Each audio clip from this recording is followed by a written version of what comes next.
Oh, that was just a bit too early. Yeah, we almost synchronized burped. Damn. We could have had a nice belch to open the show on the Googs Plus this week, but Troy couldn't hold it any longer.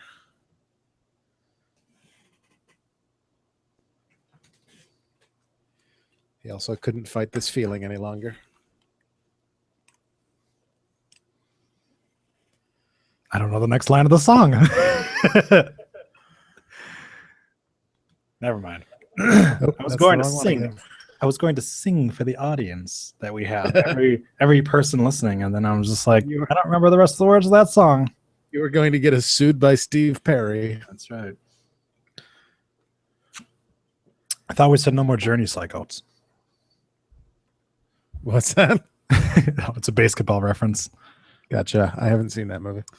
It's a good movie. It seems like it's written by the South Park guys, but it's not, even though it stars them and their friend.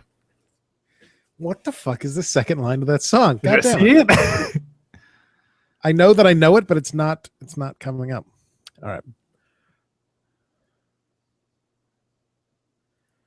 My brain goes, they say there is no reason for these fears, but that's later. That's like the next verse. Anyway. Hi, folks. 212. We're going to talk about Journey all night. I've forgotten what I started fighting for. By the way, it's not Journey. It's REO Speedwagon. That is REO Speedwagon.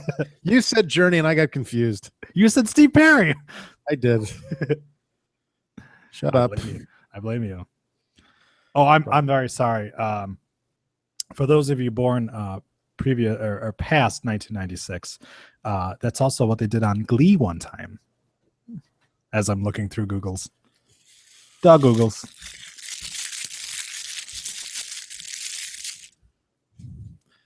REO Speedwagon.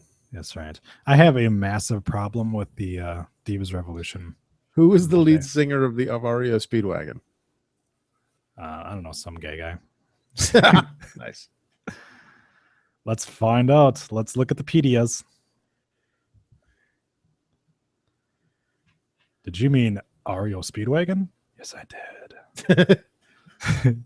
Yes, that's why I typed REO Speedwagon. Mm-hmm. Not Mario Speedwagon, which is one of the Mario Kart games. Neil Daltrey. Or one of the Mario Party games. Yeah. Apparently Neil Daltrey. They've also apparently had like 16 past members of the band. That's not surprising. Is he still alive? Probably not. Oh, yeah, he is. He's 69, dude. I take it, by the lack of little boxes on the bottom of my screen here, that it's just me and you tonight. Yes, it's just you and I. Oh, well, that'll make it nice and cozy. Now, you said you have a new segment to debut, correct? Why we did that last week? Didn't you say to the end of the episode, next week we have a new segment to debut? Nope. What was the new segment? The question time. But we have a question for this week, so. Oh, yeah, okay. All right. Last week's question was, what was Ric Flair's signature wrestling move? Oh, okay. Gotcha. And it was, of course, fucking hookers on a Learjet. Yeah, gotcha. You should probably submit that to Urban Dictionary. Okay.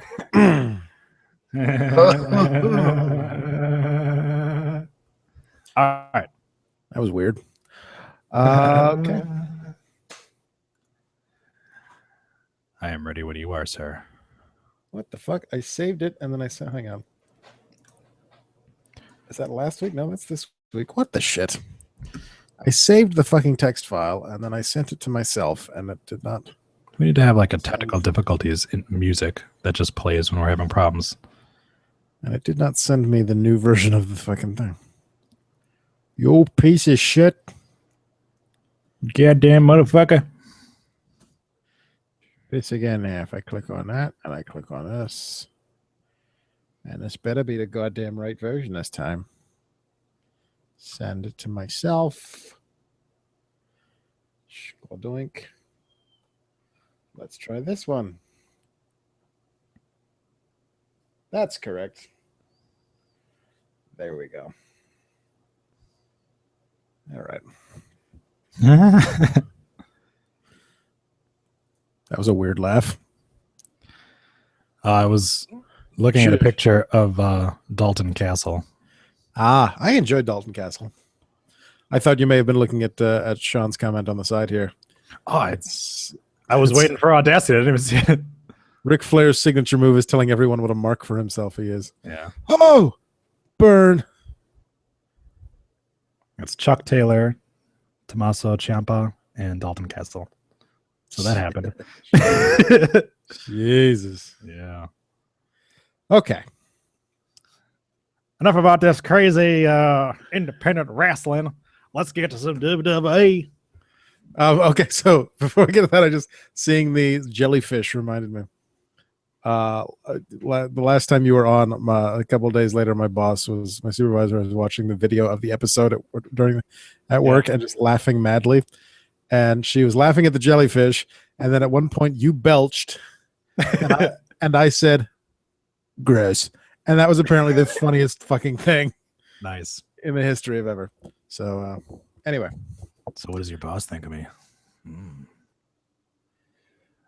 Oh, that's a little weird. Hey. Stop that. Hey, how's it going? All right, I'm ready. Okay. 212. 212 in 3, 2, 1, record. This week's episode of The Rundown is brought to you by Reaper brand attendance checklists. When the Reaper calls your name, raise your hand and say here. Reaper brand attendance checklist. It's not the best, but it was last minute. Shut up. It's something. Mick Foley says that the Diva Revolution needs a pipe bomb moment to really cement itself in the legacy of the Divas division. I know you had briefly mentioned something about the Diva Revolution before we started. Who do you think is best suited to deliver a Diva pipe bomb promo? I would think currently of the crop of people we have out there, I would say that Sasha probably has the best ability to do it. Mm-hmm. But if you're going for something that's going to be impactful, it's almost got to be one of the Bellas, just because they're kind of the senior members of the group now. But I agree that there is a problem with the Divas Revolution, but I do not agree that it needs a pipe bomb. It needs to be completely redone from the ground up, because it's a bit late for that. Here's the problem. We have the same shitty writing, but longer matches. And I'm glad that we're getting some longer matches, but as anyone who's ever watched the show before knows, I am a huge psychology mark. And on Monday, we got a pretty decent match between Sasha Banks and Nikki Bella, where halfway through the match, they suddenly changed allegiances. Where at the beginning of the match, Sasha was wrestling as a face and Nikki as the heel. Halfway through, they switched that and started wrestling the other way around. There is a certain style that WWE considers a heel style, and it's lots of rest holds and lots of heat from the crowd, and it leads up to the babyface getting the big comeback. And the beginning of it, we saw Nikki doing a lot of rest holds and everything like that, and then Sasha had a big comeback. They go on a commercial break, and we come back, and all of a sudden Sasha's doing a bunch of rest holds to have Nikki have a big comeback before finally we had the interference that led to Sasha's win. That's bad match psychology. And they need to do something about the booking of the matches. The quality is there, but the storytelling is not. And the storytelling of these 9 women is still like, here's 9 women who are all just fighting each other. There's no real direction with it. There's nobody that's coming out and just being like, look, we're going to team up right now, but I want that belt, you know? And that's kind of the problem right now, is as long as we still continue to have the terrible WWE writing that we've been experiencing with it, it's just going to be a flop. I'm not frozen. I'm listening. Yeah. I did not notice that. Truth be told, I wasn't 100% paying attention. Yeah, that makes sense. But you would have been paying attention had this match been actually feeling like it was either leading up to something or feeling like if there was a better story going into it, then, hey, I don't like you, but I also don't like them. And I don't even like my teammates I'm with. And we all just hate each other and we're crazy Katie bitches. That's the problem, is there's no storyline with this other than like Stephanie comes out and says, hey, we need a Divas Revolution, which apparently for WWE was just, let's get some new faces in there, which doesn't work because it's the same shit that we've seen in the past. You know, the whole reason why, you know, everyone refers to the fact that we had a main event match with Trish Stratus and Lita on a SmackDown episode, but that match had storytelling going into it. It was these two women who both wanted this belt. You know, it had build up to it. It was leading up to it. They had a good match where you knew who you were going for. And it confuses crowds when all of a sudden you have the person who's supposed to be the bad guy get this big like momentum that's just knocking down the other person. They're like, well, wait, I thought I was supposed to be going for Sasha, and now all of a sudden I'm supposed to go for Nikki. So it's confusing to me. It's confusing to me because, like I said, it's something I look out for. You know, for me, as long as the match has a good story, I'll enjoy a great Khali match just because it tells a good story. You know, not all of your matches have to have the most impressive moves. It helps, obviously, but look at Cesaro and Kevin Owens right now. That is a great story between two incredibly skilled competitors where, yeah, their matches are great, but they're enhanced by the fact that there is a coherent storyline to it. And you have these guys who think about the match breakdown and how it's going to look towards the audience. You need to tell a story through the wrestling, because otherwise it's just, here's a random match that's thrown on so we have, 6 minutes to build up towards the pay-per-view. Okay. I do want to comment. I thought it was a good idea, especially leading into the fact that this NXT show is on Saturday before SummerSlam on Sunday, to have the NXT Women's Champion go over the WWE Divas Champion pretty much clean. I thought that was a nice touch, and I thought that was a very smart thing for them to do, given that Bayley is going to lose the belt on Saturday. But we'll talk about that later. Bayley doesn't have the belt. Sasha's going to lose the belt on Saturday, but we'll talk about that later. Yeah. In the meantime, since it's been 6 minutes, oops, we should probably play the theme song. That's what that look was. I think is 6 the new record. How long did you guys ramp on about WWE 2K6? Yeah, it might have been longer. I think that one was 5, but that's okay. We'll be there next week. I should bring this back up so I actually know what it is, what my joke is to open the show here. There it is. More likely to appear at SummerSlam than Todd Grisham. It's episode 212 of The Rundown. My name is Adam. I'm your host, and it is Tuesday, August 18th. Is it the 18th? It is the 18th, 2015. Joining me this week, he doesn't have AIDS anymore. That's right. Troy is here. Clean of those. That's right. I know everyone was waiting with bated breath to make sure that this week we could have the return of the Markout Rankout. Wow. Going way into the vault for that one. Yeah. Everybody tries to forget about that segment, most notably me. Yes. It took you a minute. You're like, wait, was that? Oh, that's the thing everyone hates. I forgot about that. Poor Josh. Poor Josh. But you know what? Okay. Everyone hates Josh. So that's not true. That's right. One person liked him long enough for him to have a baby. The baby hasn't learned to hate yet. The baby hasn't learned to hate, but he's looking at him a little disapprovingly. It's like, really? You're my dad? Okay. Well, we'll see. All right. We have 2 voicemails to start the show off this week. Neither of which I have listened to. So this should be very interesting. Let's start with this one. I don't believe we have a trivia one this week, so this one should just be straight up good information. We are days away from SummerSlam, and the voice of the voicemail has some very important questions for the hosts of the rundown. Do you think that when Vince McMahon asked Paul Heyman, Paul, what are you going to do on TV tonight? And Paul said, oh, I'm going to go out there and I'm going to sing Brock's praises. You think Vince actually knew what he meant?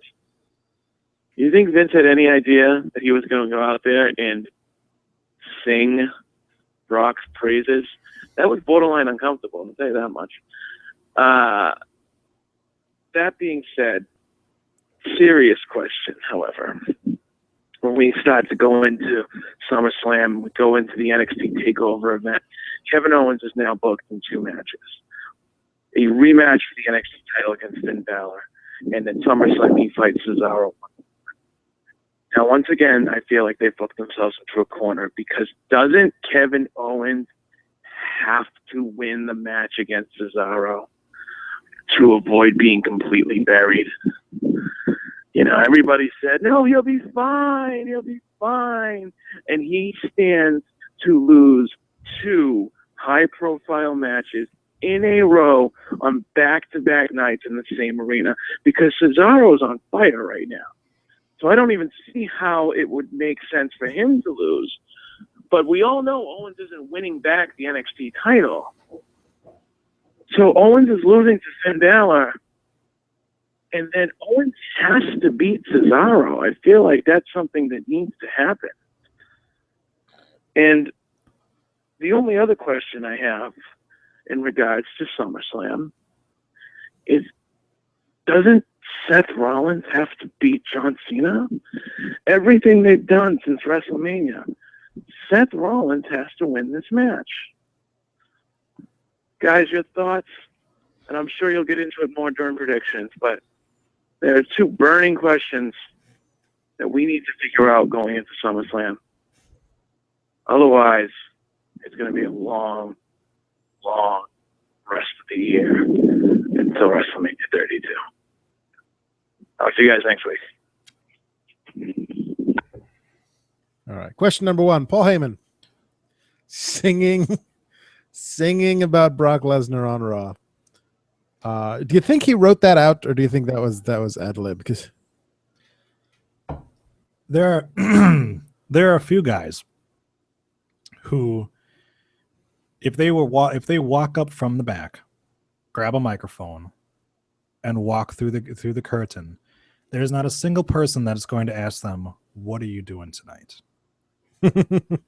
Paul Heyman is one of those guys. Yeah, Paul Heyman, as much as people might not like him, you're not supposed to, is probably the greatest manager of all time. Even better than Freddie Blassie, even better than China. Sorry, baby. Even better than Bobby the Brain Heenan.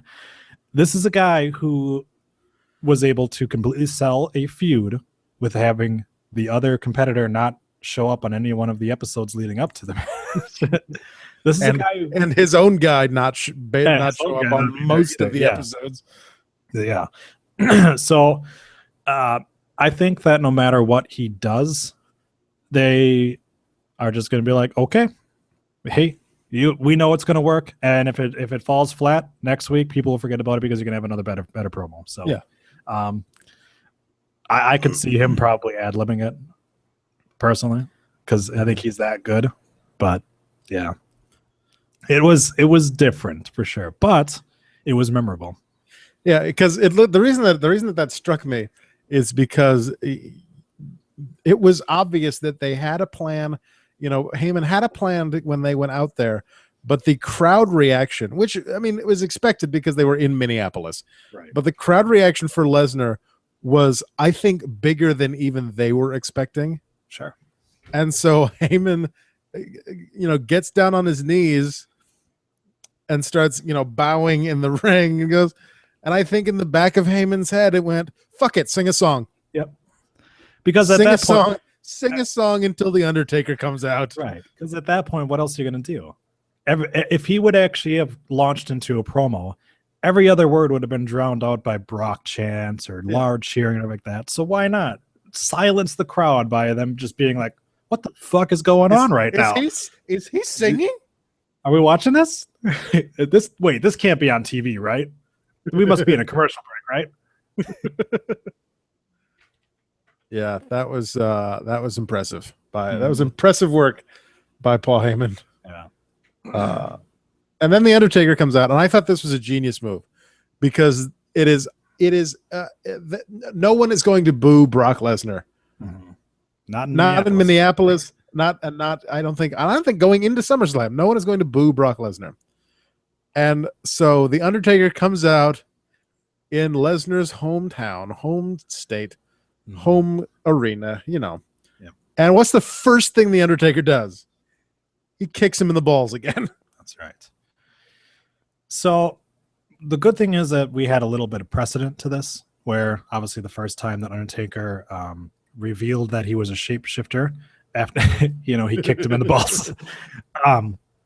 So obviously, Taker is supposed to be the heel in this situation, and they understand that so it makes a lot of sense where, see, this is going back to my gigantic rant to start this show. There's a story heading into SummerSlam between these two. There's the history, and here's the Undertaker, who is supposed to be the dead man. He's supposed to be like this, a big enigma, who only shows up for WrestleMania matches, and then all of a sudden he loses, and everyone's just like, well, who fucking cares anymore? And it was evident with the Bray Wyatt feud, where people are like, oh, cool, Undertaker's going to be there, but it wasn't the draw because you didn't have the streak attached to it. So now it's like, here's a guy who's like, you know what? You took everything that made me special and made me this big enigma and took it away from me by beating me. So it makes sense, storyline wise, for him to come out, and also to be so pissed off that he would kick him in the dick a couple of times. This is not the Undertaker of 2014. This is not the Undertaker of 2013. It's not the Undertaker of the past 7 years. Yeah. This is, you beat me. I need to fuck you up for that. Yeah. This is finally an Undertaker feud that makes sense. This is an Undertaker feud that is him actually turning around and having a reason to fight somebody, other than just it's WrestleMania time, let's go. That's what made it so perfect, because no one was expecting it. No one was expecting him to suddenly, make Seth Rollins vanish to another dimension and take his place and attack Brock Lesnar. There was some people who thought it might be possible, but until you saw him there, you're just like, yes, this makes sense now. This isn't having somebody go out there and just be like, I want to take down the streak, and that's what the storyline is about, is trying to end the streak. This is, I want to end Brock Lesnar's life because he ended mine. Mm-hmm. Does this make the Bray Wyatt match at WrestleMania a throwaway? I think every match with Bray Wyatt at this point is a throwaway. No, because I think that it's better that he won in between losing to Lesnar and fighting Lesnar again.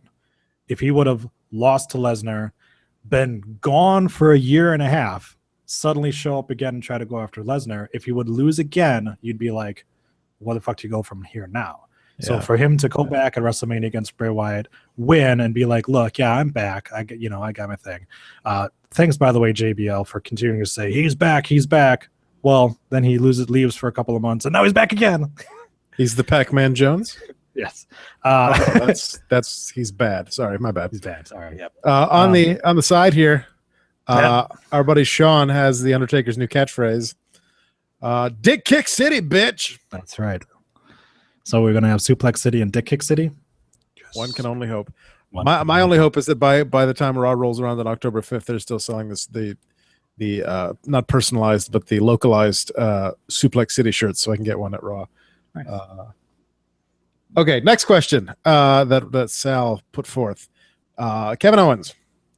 So at TakeOver on Saturday, Kevin Owens is losing to Finn Balor in a ladder match for the NXT Championship.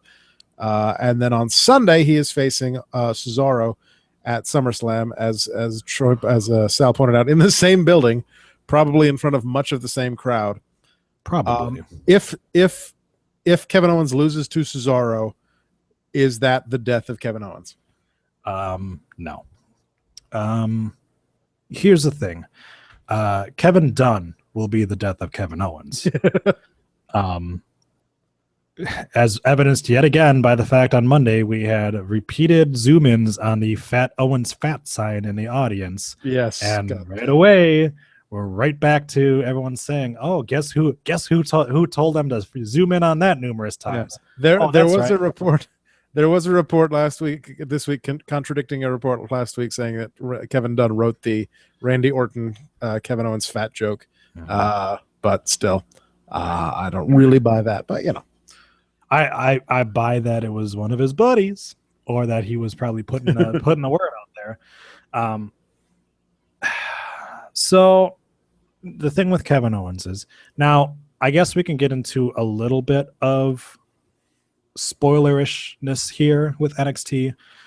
There's a weird thing that happened on one of the NXT tapings that they did, and people were kind of calling them out for it, a la TNA style. mm-hmm. They did some NXT tapings, where it was supposed to take place after the Brooklyn show, and Sasha Banks came out with the title belt, and Kevin Owens came out with the title belt, which was very odd considering that it made sense kind of for Sasha because, you don't know what's going on with that. But for Kevin Owens to suddenly be having the belt, a lot of people were saying, well, maybe that's a sign that he's going to win the belt. It's not like it's hard for them to record something backstage with Kevin Owens kicking maybe another, dick kick city bitch, taking the title and coming out to the ring and having the commentators cover up the fact that they weren't sure how this was going to go. Right. So I don't know if Owens will lose. I don't know if we might have some shenanigans in either one of the matches. I think Owens could potentially lose cleanly to Finn Balor to get Balor over a little bit. Mm-hmm. And Owens could potentially not lose cleanly to Cesaro. And you'd still have Cesaro be the winner and propel him forward, and have Kevin Owens maybe either walk out of the match or have somebody else attack Owens to start a new feud. Who knows?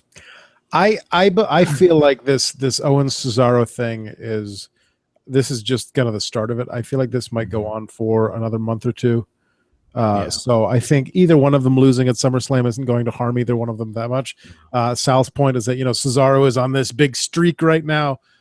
But Kevin Owens winning at SummerSlam is not going to kill Cesaro, especially like I said, if this goes on for another couple shows into October, into Survivor Series, what have you, September, October, So I mean, either way, whoever loses that match at SummerSlam isn't going to die a sudden painless death. No, now they might both be lumped into Team Cena versus Team Big Show or whatever at Survivor Series, but it's a way for them to prolong the feud. So yeah, if you turn around and you have Cesaro beat Kevin Owens is a good enough talker that he'll be able to continue to propel himself, and he'll make some kind of excuse for why he lost, things like that. That's fine.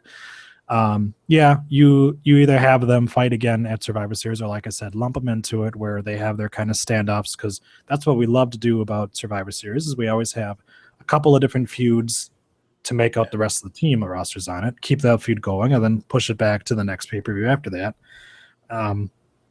You could, as far as I know right now, it's a regular match, right? There's no stipulation to it. Cesaro Owens, it's just a singles match. Yeah. So DQ win by Cesaro, easy. Propel it on further, make it a no disqualification match, make it a no holds barred match, make it a hardcore match, all the same thing, it doesn't matter. You have a ground to build off of there, and these are two very good competitors and two very good talkers, despite the fact that Vince McMahon thinks that nobody that's not from America can speak English. So I don't think it kills either one of their momentum, really. Agreed.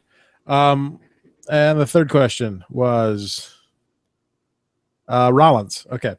Rollins, Sal believes that Rollins has to win at SummerSlam because if Rollins loses at SummerSlam, it kills Rollins' entire title reign. I love how Sal kind of teeters back and forth between like smark and just like complete shill. It's like Rollins, like he's got to win, right? I mean, if he loses, he'll be fired because they won't know what to do with him. No, he can. This is a guy whose entire title reign has consisted of maybe 2 clean wins the entire time. So I don't see them putting 2 belts on anybody. And they've worked too hard on the US belt for them at this point to unify it or even have it on anyone but John Cena, because they had their opportunities to put it on someone else. And they haven't. And Cena still has it. And now we've got a little built-in story with the fact that, you've got the whole, I want to beat Ric Flair's record and shit like that. Yeah. And I said Team Big Show, but probably going to be Team Rollins, because we're most likely going to have this end not cleanly, either by DQ so they both keep their belts or some other shenanigans, to lead to a Survivor Series type match between the two of them where they've got their whole little cronies with them, where I'm sure that John Cena will get all of the really, really good faces and Seth Rollins will pick probably like Adam Rose. So,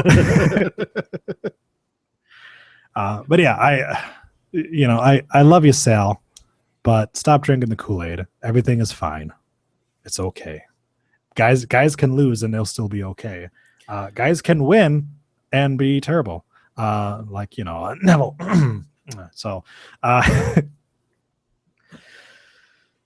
my thought was that as soon as Seth Rollins on Raw demanded that a statue be made of him if he wins both titles on Sunday, my thought at that point was, oh, okay, he's going to lose. Yeah. So, but I suppose if it's that specific stipulation that if they somehow end in a disqualification or a count out or what have you, and each man retains their own belt, that Seth can stay WWE champion and they don't have to make a statue. Right.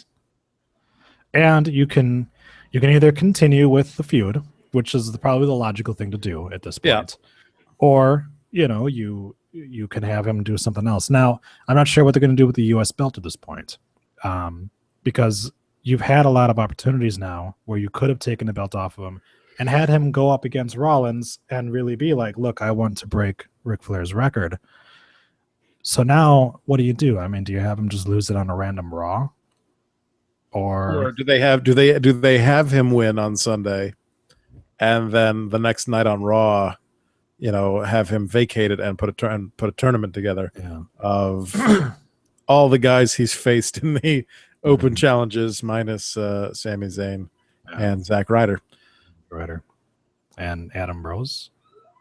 I don't think so. So then we can have the U.S. title go back to some jabroni or something like that. Not the people who actually deserve it, like Neville or Kevin Owens, Cesaro, Stardust. Have it. Put together a tournament that's Neville, Cesaro, Stardust, Rusev, Bad News Barrett, King Barrett, and 3 more guys who won't make it to the second round. Zack Ryder. Let's throw Alex Riley in there for no reason. Let's go and hire Harry Smith back and have him go against it. Let's throw in Enzo Amore as well, just so we can have another call up. I don't care. Just throw people. Let's do what we can. But I don't know what they're gonna do with it.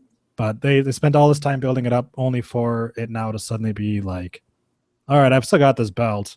And I guess I'll put it on the line, but I really want this other belt, even though I've got this nice shiny one. So I guess this doesn't really matter as much, because it's just the U.S. belt.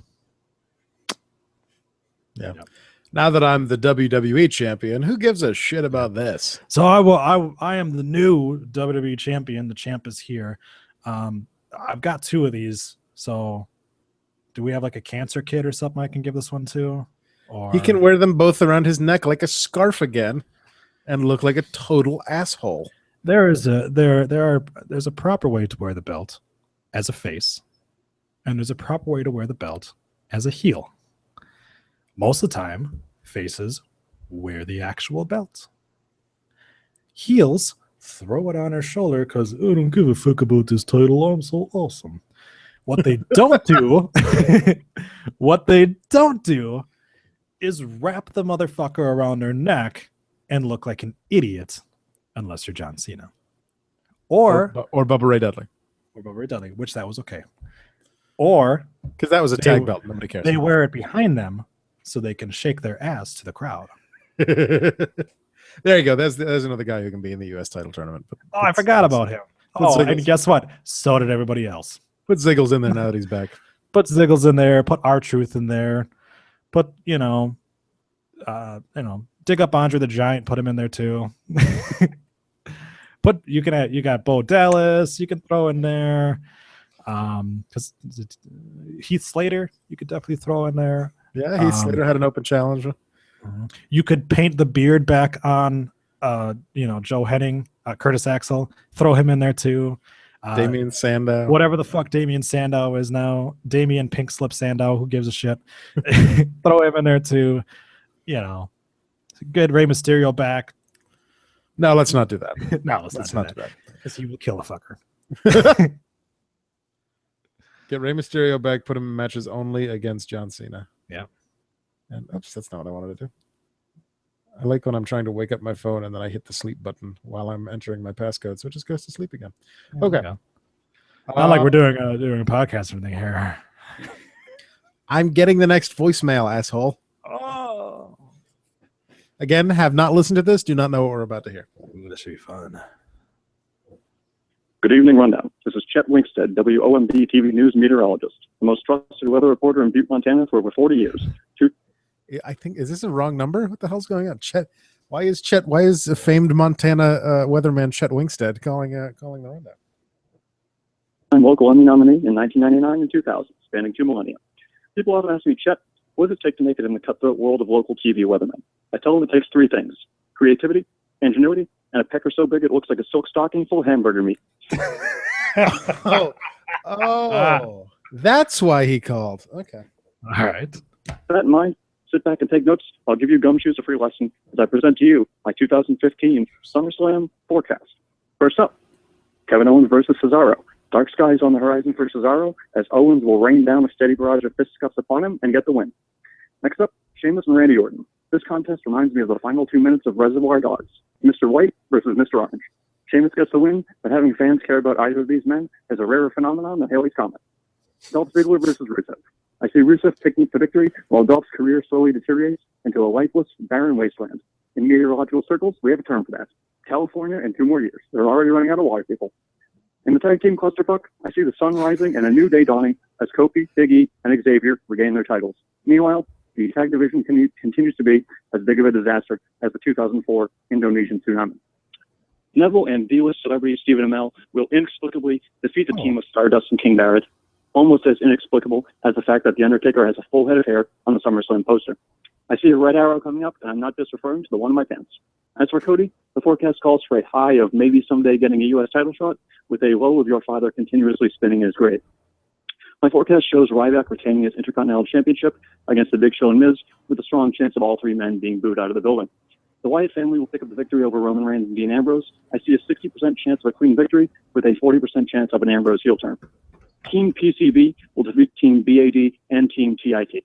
The women's division looks very strong, but my charts show that WWE Creative will eventually fuck it up. In the first main event, John Cena ties Ric Flair's record for most world title reigns and defeats Seth Rollins, likely with the help of a 450 splash from an interfering Jon Stewart. And finally, Brock Lesnar defeats The Undertaker in the match, which will surely go on last. I see Undertaker being able to withstand 3 German suplexes before his back snaps like a dry twig and he has to walk hunched over like a T-Rex for the rest of his life. With SummerSlam being 4 hours, one forecast is completely certain for us viewers: multiple cigarette breaks and trips to the bathroom. This is ace meteorologist Chet Winkstead signing off for WOMB TV in Butte, Montana. Tune in this week to see the debut of my new weather assistant, Cinnamon. Together, we have the perfect coverage of the ongoing hurricane season because I often keep her damp and she makes sure I'm frequently blown. Good night. Thank you, Chet. please, please, please continue to do that every single time we have a pay-per-view. All right, Chet. The challenge has been laid down. Oh yeah, let's look behind the curtain here. If you can hear me, it doesn't have to be Chet. if you can hear me in Butte, Montana. Yes, we'll get to our SummerSlam predictions later on. But yes. Please make sure that is a once a month occasion. We get another amazing, thinly veiled voice acting appearance. And yet, last time you thought he was actually from Australia for a second. Yeah, huh? Until it started getting into it, I'm just like, yeah, okay. But you never know. We're on the internet. That's worldwide, motherfucker. There we go. There we go. Breaking the curtain again because I'm terrible at improv. Anyway, thank you, Chet. We'll check in with you maybe next week, maybe the week after. We'll see what happens. See how accurate your SummerSlam prediction was. Yeah, Chet, make sure that you once we get the link up, that you put your SummerSlam predictions on our contest so you can try to win a hand job from Adam. No. The handy was from you, my friend. I'm sorry. Adam gets the butt stuff. I'm the pitcher, you're the catcher. I'm the pitcher, you're the catcher. All right. Sean on the side says, I like that Chet Winkstead. He's got moxie. That he does, my friend. That he does indeed. As we know, most weathermen have fake names. How long did it take you to come up with that name, Chet? Wink Martindale. Since you are, after all, a real person. Martindale. All right. So as announced on Raw this week, Chet reminds me a lot of that guy we used to have on the show. Oh, man, whatever happened to that guy? I don't know. I think he died. Space AIDS.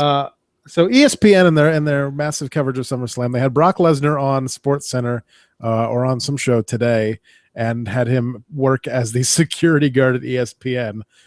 Check out WWE's Twitter feed for pictures of that from this morning. And then he had an interview on Mike and Mike, which featured neither Mike nor Mike, which I thought might be weird, and then some other stuff as well. And of course, at SummerSlam, SportsCenter. Apparently, the morning edition of SportsCenter is going to be live from SummerSlam, featuring the Coach returning to the WWE after 150 years of being gone. Are you excited for Jonathan Coachman to come back to the WWE? Who? Even if just for a day. Who? Oh, I haven't been this excited for a return since the Great Khali came back from injury. So it should be an amazing, amazing appearance, by Jonathan Coach Person. I am incredibly excited to hear how much realism and enthusiasm Random Black Guy brings to the show, and it should be money well spent. I miss the Coach. I'm glad the Coach is coming back. I enjoyed his time as Eric Bischoff's personal lackey when Eric Bischoff was GM of Raw. You say personal lackey, I say slave. 6 of one, half dozen of the other. What are you gonna do? Yeah. We're just saying that Eric Bischoff did hire 2 Latino fellas. Hey, Coach is my ninja. All right, Coach is my ninja. Sorry, very sorry. Also announced for SummerSlam this week, announced via the USA Today of all the fucking papers, and covered on Raw Monday night. The host of SummerSlam, none other than Jon Stewart, who left the Daily Show a couple weeks ago. I finally finished watching his last episode this morning. Apparently he has nothing better to do. After 16 years on that show, is now going to host SummerSlam, and I'm looking forward to that because the time he was on Raw was very entertaining, and the man's been a wrestling fan forever, so it's not like fucking Jeremy Piven.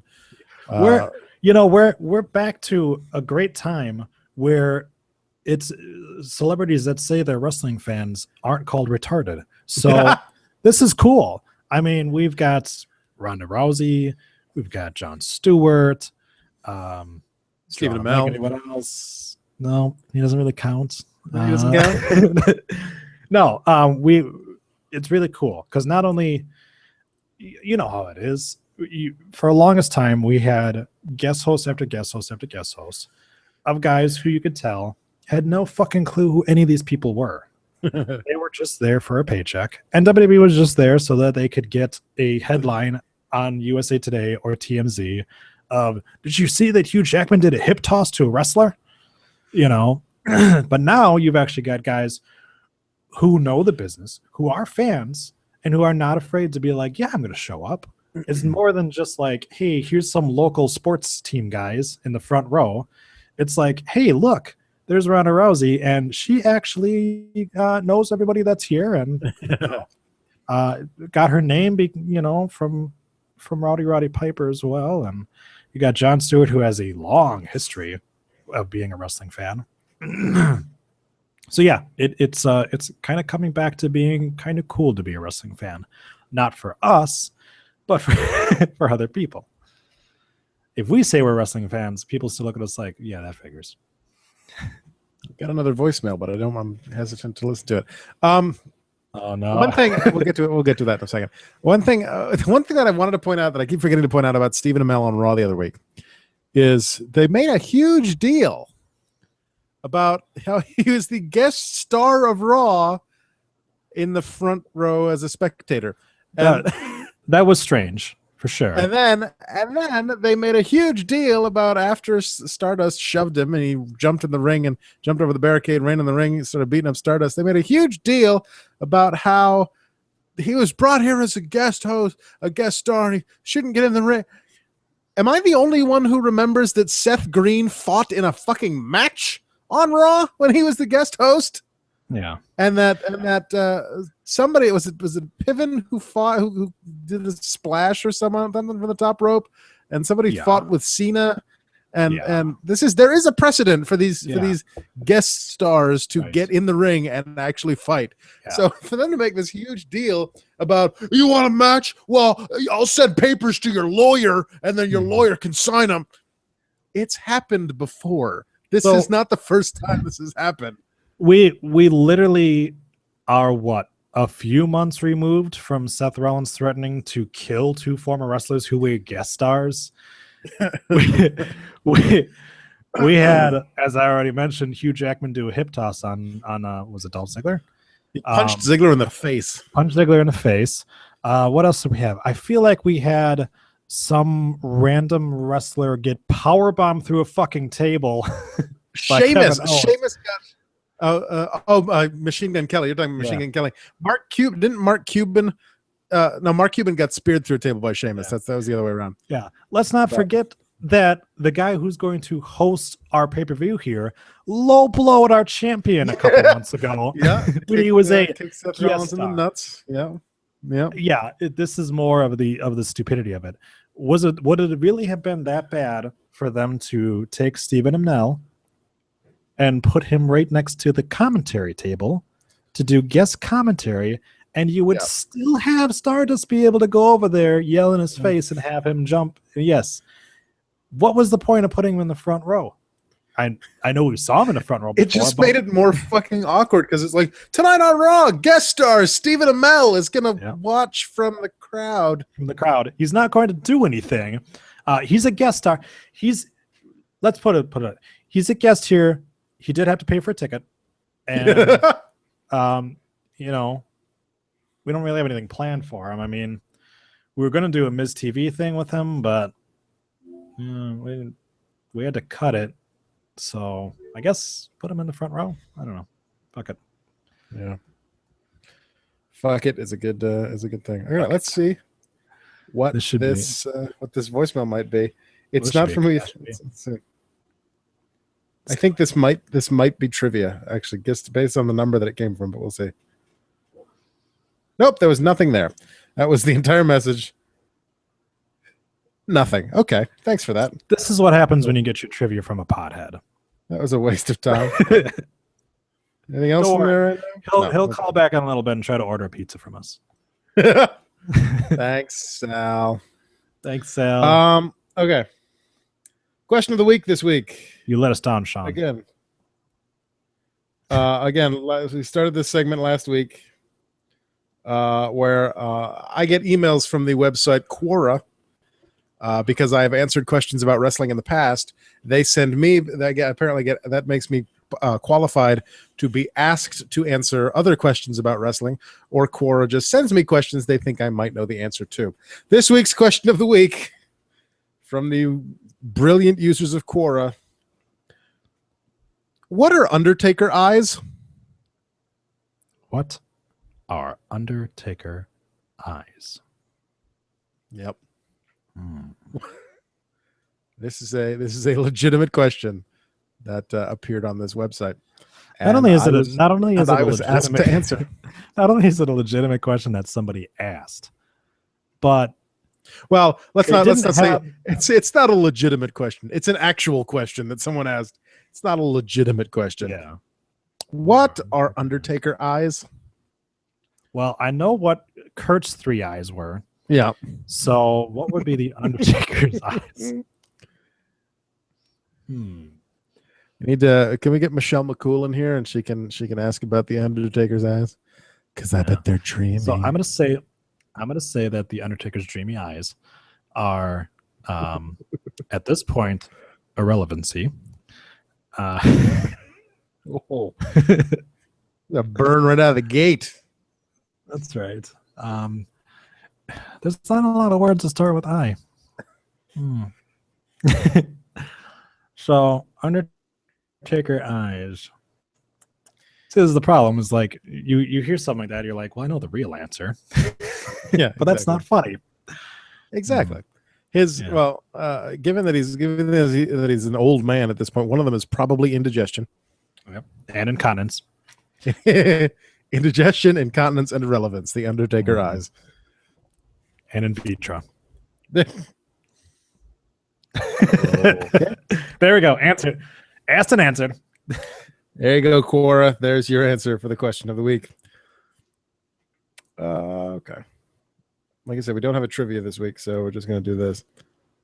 Apparently, Triple H previously announced that on September 28th, a WWE Performance Center All Access special will air on the network after Raw. According to PW Insider, WWE has been working on a reality show related to the Performance Center for some time. The show would focus on new recruits and NXT talents trying to make it in the developmental system. While not confirmed, the show on the 28th could be related to that supposed purported reality show. Given WWE's history of reality shows, would this be something worth watching?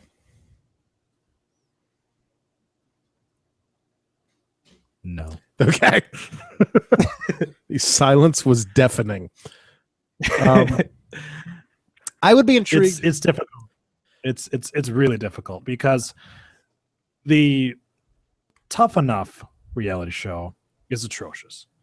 Yep. The Total Divas reality show is not really a WWE thing, so I can kind of give it a pass. But if instead of it being a reality show, it was like a Hard Knocks type documentary, then I'm sold. If they're actually like using the wrestlers' real names and talking about what it takes to make it to the Performance Center, then I'm sold.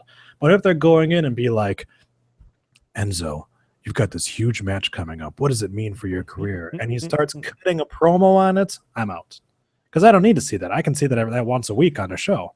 Yeah. If it's like the TNA backstage access bullshit that they tried for 3 weeks a couple of years ago, then it's going to tank. Yeah. But if it's like the E60 special, then I think it has a chance. Right. So if they can actually kind of get in there and show what these guys go through in terms of training, the training regimen, the workout regimen, and what they do to stay in ring shape, to make sure that they're at their best each week, and what they go through when they get injured, if they get injured, how they rehab from that. I think it could be it'd be a very interesting thing to watch. I was interested when they released that John Cena Experience DVD, and like part of it was like this whole backstage thing. I was interested in that. I wasn't going to purchase it or watch it because it was John Cena, but I was interested in the whole backstage workings thing. Yeah. And that E60 special was fantastic. fantastic. Yeah.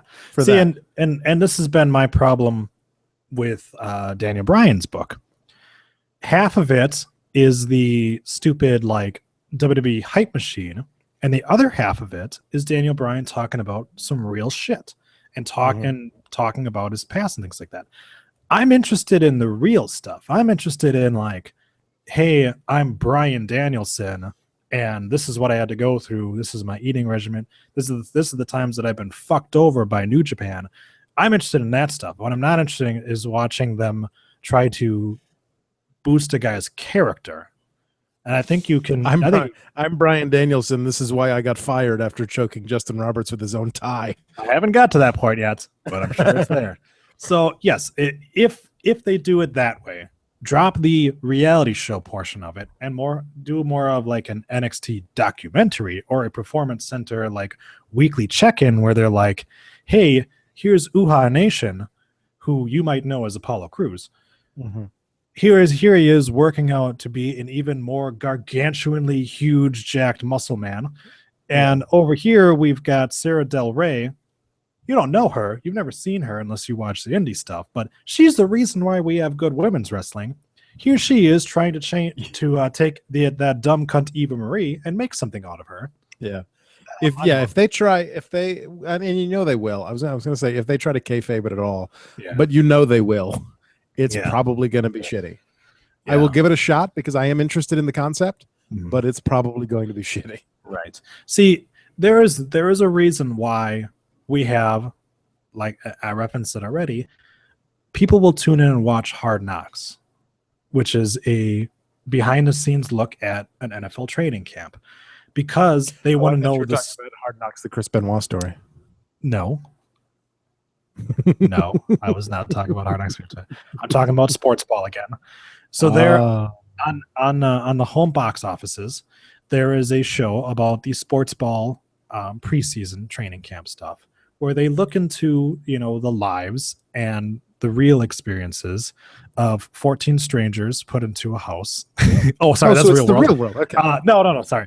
They look at an actual team. This year it is my favorite team, the Houston Texans. And people eat it up because you're watching like actual stories. I would not have guessed that was your favorite team, but that's okay. Yeah. Green Bay is really there too, but anyways, this is not about sports ball. This is about wrestling. If I was able to tune in to an NXT thing and they're like, here's Kevin Steen. Kevin, talk about your son and your wife and how being on the road is tough for him. I'll be enraptured with it. I'll be like, yes, tell me what's going on. But if they're like, Kevin Owens, why do you hate everyone? I'm going to be like, this is gay. Kevin Owens, what is your biggest beef with John Cena? Yeah, that I don't need to see. That I can watch twice a week, 3 times a week, depending if I want to watch main event or not. That I can watch already. I don't need to see that. Or I can sit there and look at his Twitter, which is awesome, by the way. But even so, see, I used to listen to Maria Kanellis and her husband, Mike Bennett. They had a podcast. Yeah. Mike and Maria in Wonder. Yes. Typically, it was very good. Then my former favorite wrestler, Matt Hardy, went on there and did an entire interview as kayfabe Matt Hardy, who was like, I hate the ROH fans and stuff like that. And it was stupid. It was just but Matt Hardy's a douchebag. So, all right. Bray Wyatt goes on Chris Jericho's podcast and does a kayfabe interview. That's sad. Yeah, there you go. See, I got you there. I'm sad now. Yeah.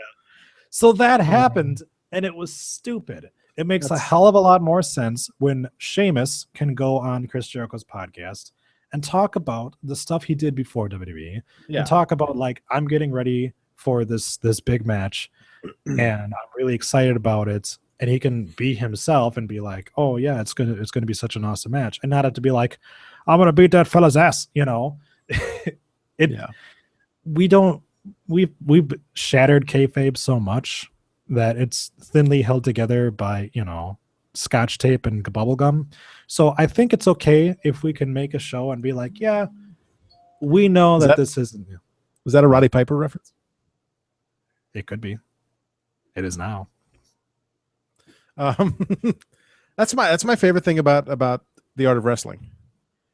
Is and to be fair, I am as those of you who know me know, I am so far behind on podcasts. But I don't believe at any of the episodes that I have seen, there's never been a kayfabe art of wrestling episode. And I just love the fact that how real that show is, and the fact that they just kind of get into it. And it's not a business podcast. It's them. It's Colt Cabana and people he knows. Yep. Having a chat. And this is the problem with the Chris Jericho podcast. Not only that it took a guy who I really liked as a wrestler and made me realize he is a douchebag, but also because of the fact that at times he gets into Chris Jericho land instead of Chris Irvine just doing an interview with a friend. Case in point, the Bray Wyatt thing, but also sometimes you can tell he does a little bit of the WWE skew. If guys start talking about their time on the indies, he'll be like, yeah. Well, now you got this match coming up at WWE. And it's like, let him talk about the stuff that is actually interesting. We've seen that. We can watch that on TV. Yeah. With the stuff we can't see. Exactly. I'm listening to your podcast, or did, mind you, because I want to hear a guy talk who's actually himself. I want to hear a guy come on there and not have to put on a voice or anything like that. I mean, it's bad enough that Chris Jericho does his Chris Jericho voice for his now ad reads, which is horrible.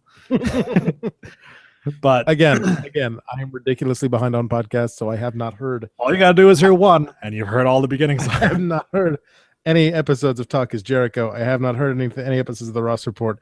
I have not heard any episodes of the Steve Austin Show, Unleashed or Leashed. So. Wait, hold on. I believe that we are getting breaking news here. Are my sources correct? Are you looking over here? Yes. Yes. Next week, Raccoon Reigns returns to the program. I was going to talk about it at the end of the show anyway, but he had to jump in here. Breaking news, my sources tell me that Raccoon Reigns will return next week with his patented trivia segment, 3 for All, fun for the family of children who are 18 or older. I was going to talk about that at the end of the show. That was going to be my plug for next week's episode. Oh, I'm very sorry. And now we've ruined it. I'm very sorry. Because somebody gets a little antsy when we haven't talked about him for 10 minutes. Yeah. Heck. Hey, look, I already got 4 likes on my amazing comment on the WWE Facebook page. Okay. What did you comment on the WWE Facebook page? Well, they have an ad for WWE's Too Hot for TV. Yeah. To which I responded, Too Hot for TV, featuring clips taken from TV. Makes sense. Yep. Yeah. That's logic. That's something that happens. All right. I believe. Yes, indeed. So let's get to predictions, shall we? Excellent. Because that is where we are right now. I figured since it's a full weekend of wrestling action, that this month the prediction contest should include TakeOver and SummerSlam, because they are one day right after another. You realize there's like 10 fucking matches for TakeOver. So there's 5 matches for TakeOver, 10 matches for SummerSlam. Check again. There are 10 matches for TakeOver. That I believe the ones that Triple H posted are going to be for a TV taping. I believe those extra ones are for a TV taping. I sure hope so. From Brooklyn. Because I do not need to watch bullshit Dempsey. Yeah, exactly. So yeah, TakeOver Saturday night at 8:00, and SummerSlam Sunday night at 8:00. And so the prediction poll this month is going to include both shows. So let's start with TakeOver. Starting with Samoa Joe versus Baron Corbin, the match that I think the least amount of people care about. This is the second time that NXT actually had a name that made sense. So NXT Takeover Brooklyn. Hey, they're taking over Brooklyn. The last time that name made sense was when it was NXT Takeover the September 11th issue. I'm sorry, I was thinking about that joke. What am I predicting now? Joe versus Corbin. Oh, Joe versus Corbin. This should come as no surprise, but Samoa Joe. I would hope so. Again, Josh used to phrase it a little oddly, but Baron Corbin's character does not match Baron Corbin's face. So I mean, he's supposed to be this big tough biker guy, and he does not look like that at all. And if you want to talk for just a second, I need to step away for a moment. So It's time to vamp like Troy. it's time to vamp like Troy. That's right. Great topic to send me off on, Baron Corbin. Baron Corbin is a guy who, if you cut his hair and put a Walmart vest on it, you wouldn't think that you would take one look at him and be like, oh, a friendly Walmart greeter. Look. But I came back time for friendly Walmart greeter. I'm not sure who you're talking about, yeah. But you put that long hair and you put the leather jacket on, and you're like, hey, look, that Walmart greeter is a biker too. Yeah. He's got a very pleasant face. He does. He looks like somebody who, like, you'd be out in the rain, like by yourself, changing a tire and like that, and a car pulls up, and like this dark figure comes out, and you shine the flashlight over. You're like, oh, thanks, you're gonna help me. You wouldn't even think he's gonna kill you. He would make a really good serial killer. So yeah, I can't remember if I said it or not, but yeah, Samoa Joe's gonna win that match. Jushin Thunder Liger versus Tyler Breeze. I think it almost has to be Tyler Breeze. I think so too. I think they're using Liger like they're using Rhino, or like they used the Brian Kendrick for that one episode. Yeah. Hey, this is a known guy. Hey, our guy beat this known guy. Isn't our guy awesome? Yeah. The only difference is we didn't have Thunder Liger come in and actually wrestle a match and win it, but he's got enough credibility to him where it is a big deal if Tyler Breeze can actually go over on him. Don't play that fucking winky face after we're done with the show. I'm gonna drill you stuff over on it. We're live on TV or on the intranets right now. All right, save that shit for later. So I do believe that for those of you listening at home, my wife is going to bed, and I was wishing her a good night by winking and maybe pulling your penis up. Yes, I believe that we've had Breeze lose so much and been knocked so far down the card that we need to start building him up again, because we do have a little bit of, we've lost a lot of really good NXT people to the main roster. So you need to have somebody. This is a good way for him to get a win, to get a win over a big established guy, definitely, and then to be able to go on and face Balor for the belt. Because now we need a top heel. We don't really have it, because it's not fucking Baron Corbin. That's for goddamn sure. So, yes, I think it's Breeze. Yes. The Women's Championship, Bayley versus Sasha Banks. Despite the weirdness of the pre-typings and things like that, I would say that it has to be Bayley at this point, because, one, Sasha hasn't even had the belt on Raw, which I thought was kind of weird to begin with, because they're like, it's the NXT champion, but for whatever reason, she's just going to leave the belt and back. Yeah. So I think it's very easy, because they haven't had the belt on her at all on the main roster, for her to lose to Bayley, have Bayley become the champion, and then them just stop calling Sasha Banks the NXT Women's Champion. And then the main roster people who don't watch NXT will just kind of forget about the fact that they've been talking about that. And eventually, and that way they don't have to be like, oh, Sasha doesn't have the belt now because she just lost. So she doesn't lose any momentum by it. So I'm thinking that it's finally time for Bayley to go over. Plus, it gives kind of a little extra rub to Bayley, the fact that Sasha beat Nikki on Raw, because the women's champion beat the Divas champion, and now Bayley comes in and beats the women's champion who beat the Divas champion. And so that kind of gives Bayley an extra little bump as well. But yes, I agree that that Bayley takes the championship on Saturday night. That match will also be the time that Troy will beat himself off. Yes. NXT tag match. The Vaudevillains get their rematch against the Dubstep Cowboys. got to be the Vaudevillains at this point, right? I mean, they won that contender match, and then they got screwed out of the championship by Alexa Bliss on NXT, and were granted this rematch. So I'm leaning Vaudevillains on this one. The weird thing is, we said the exact same thing about the Realist G's. It's got to be the Realist G's, right? Being they lost the belt, or they lost the chance to the belts on their rematch. They got screwed over because Carmella was making kissy faces or stuff like that.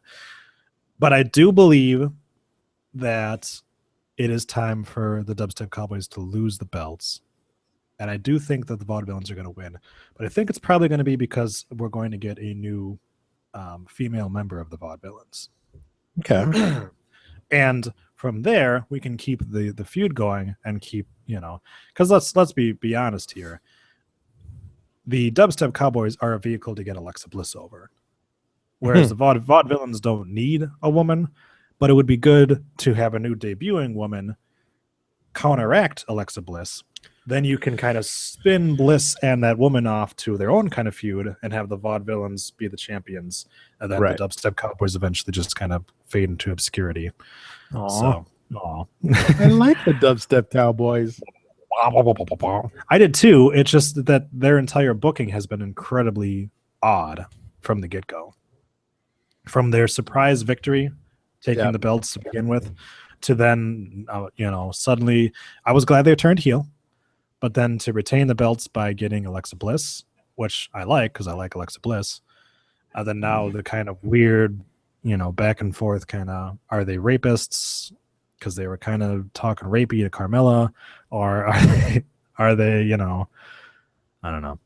Why are they wearing ponytails? Why do they come out to that crazy music when one guy's an Australian guy and the other guy's a cowboy? Why do they have those weird Chris Benoit things on their pants? Like the scratches. Why is it that they have an awesome name like Banff, but they never refer to it on TV? Yeah, a lot of it doesn't make sense, and it's a team that's never been over, and it's a team that the only reason that they get cheered is every time Alexa Bliss bends over a little bit and shows that nice puckered little ass. So it's a team. You're a creep. That. I am, but viewers love me so much so that the 3 people that actually contribute to the show that are viewers actually reference me too. So yeah, I think it's time for. I think Bliss has done a really good job as a manager, but she's also not done a very good job as a manager because I still don't care about the Dubstep Cowboys. When I hear the music, I'm just like, hey, Alexa Bliss is coming out. And a manager, when Paul Heyman comes out, you're like, oh sweet, Paul Heyman's coming out, but you're also like, that means Brock Lesnar's coming, baby. You need to have. As a manager, you can't be center stage, and that's kind of the problem right now. Okay. I was I'm very long-winded tonight, apparently. That's all right. It's a short show this week because we did Thursday last week. So, and a ladder match for the NXT Championship, as we discussed, between Finn Balor and Kevin Owens. I think it's far too quick to take it off of Balor. This is kind of this is definitely what we've been seeing a lot lately. As soon as a champion loses, the next pay-per-view we do, or I don't even know what they call, special event. They do another match where they get a second win over the former champion to kind of legitimize it as being like, yeah, it wasn't a fluke. Look, I beat him twice. Now he can go and lose to Cesaro tomorrow, and I'll go and I'll feud with probably Tyler Breeze or whoever the fuck else they want to throw at me. Who knows? Maybe all of a sudden Val Venus will show up and I'll face him next. And Apollo Crews. Well, he's a good guy, so I think. We'll find out on Saturday. Yes, we will. All right. That is a big motherfucker, though. That is a big motherfucker. I love Uhaa Nation. Just wait, folks, because this is a guy. Do you remember when Brock Lesnar tried to do the 450 shooting star press and broke his fucking neck? Who could forget that? Yeah. Apollo Crews can do a 450 splash and not break his neck. And he's huge. 450 or he shooting should not star? Be able to do things like or shooting star press. Because they are different. Two different things. Yes. And not like WWE hardcore match street fight different, but actual different moves. If somebody could pull off a 450 shooting star press, that would be impressive. If they could jump off and then do a flip and a half forwards and then do a flip backwards, that would be impressive. How great would it be if for the next WrestleMania, just for the spot, we hire Greg Louganis and have him go up on the top of a ladder and do like one of the crazy little like, and then just like splash onto somebody. That's a deep cut there. Yeah, that's a Greg Louganis reference. That's a Louganis. Good. Oh yeah, the only problem is there's a chance he might hit his head. Yeah, and he does have AIDS. Go. I think you've got something in your Louganis. Go. SummerSlam. That was getting weird. SummerSlam. First up, Ziggler versus Rusev. Ziggler's first match back from injury, so it's got to be Ziggler, right? So Ziggler's first match back from filming a movie that will wind up in the $5 bin at your local Walmart in a couple of months. Yep. Against Rusev, where this feud doesn't really matter other than the two women involved. Yeah.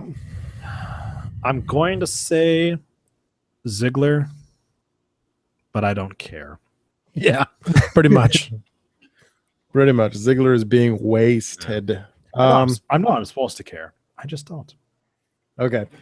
So Team Bella versus Team Bad versus Team PCB. Some clarification on this match. After some WWE fans expressed confusion as to the rules for the Divas 3-team elimination tag match, WWE has clarified, saying, fuck is it? There it is, saying, quote, now, with the eyes of the WWE Universe firmly on them, these three stables will compete at SummerSlam to see who can lay claim to the distinction of deities of the Divas Revolution. The action will be nonstop and unpredictable when only one team member needs to be pinned or made to submit to eliminate the entire team from the match. So it's an elimination, but it's not Survivor Series elimination. It's more tag team turmoil elimination. Where you've got it's a 9 diva 3-team triple threat match, but any pinfall or submission eliminates that entire team from the proceedings. So be prepared, Tamina Snuka, Alicia Fox, and Paige. 2 of the 3 of you are going to lose for your teams. Of those 3, I would hope that it would be Tamina Snuka and Alicia Fox. Probably. So we're pretty sure it's not going to be the Bella Twats. I was just going to say that, yeah. Yeah. So it's between the Bang Bros sorority sisters. Yes, the Team PCP. It's between Angel Dust and Team Bad. Yep.